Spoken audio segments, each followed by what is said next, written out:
Break के बाद आप सभी का एक बार फिर से स्वागत है। खबरों का रुख करेंगे रायपुर से। खबर भारतमाला परियोजना घोटाले का ये मामला, जांच के लिए 4 समितियों ने कॉपी रिपोर्ट बनाई।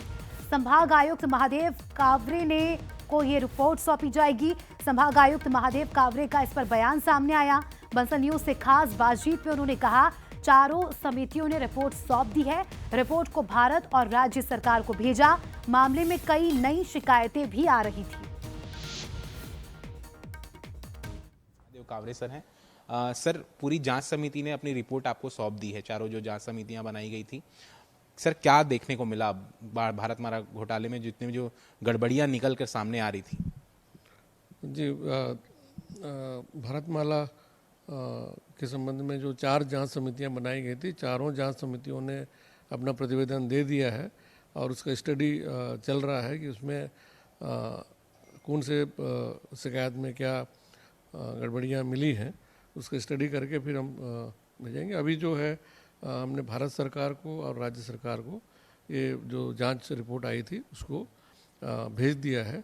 एक और बीच में कुछ और नई शिकायतें वगैरह भी आई हैं, उसके लिए एक डिप्टी कमिश्नर की अध्यक्षता में कमेटी बनाई गई है। सर, जो एक और गड़बड़ियों के लिए शिकायतें लगातार आ रही थी, किस तरीके की शिकायत थी सर वो? देखिए, पहले जो हमने दावे आपत्ति मंगाए थे उस पर से जितने हमारे पास में दावे आपत्ति आए थे, शिकायतें आई थी, उसके लिए 4 जांच समितियां बनाई गई थी। लेकिन इस दौरान जो है कुछ समय सीमा के बाद भी कुछ नई शिकायतें आई हैं, इसलिए हमको नई समिति बनाना पड़ा है। बिल्कुल सर, बड़ी संख्या में किसान पहुंच रहे थे, आपके पास भी मुलाकात कर रहे थे।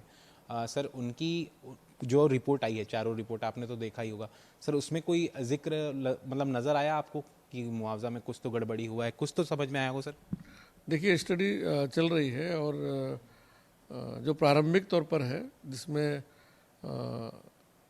ईओडब्ल्यू भी जांच कर रहा है और अन्य एजेंसियां भी जांच कर रही हैं, तो ये प्रारंभिक तौर पर तो दिख रहा है कि कुछ। सवाल पूछूंगा, किस तरीके की अब कार्रवाई होगी सर, क्योंकि जांच रिपोर्ट आ चुकी है, आप इसका स्टडी कर रहे हैं, अगर इसमें कुछ घोटाले और गड़बड़ियां सच में निकल कर सामने आती है, किस तरीके की कार्रवाई अब देखने को मिलेगी? देखिए, मैंने जो रिपोर्टें भेजी हैं और जो अपने पास जांच प्रतिवेदन आया है, उसमें जो भी दोषी होगा संबंधित के विरुद्ध कार्रवाई होगी। बिल्कुल, देखिए, रिपोर्ट के स्टडी के बाद पूरे मामले को लेकर कड़ी कार्रवाई होगी। अगर दोषी पाए जाते हैं तो कड़ी कार्रवाई होगी। और देखिए, इस पूरे मामले पर एक और समिति जो है बना दी गई है। कैमरा पर्सन धनेश्वर के साथ अनंत शर्मा, बंसल न्यूज, रायपुर।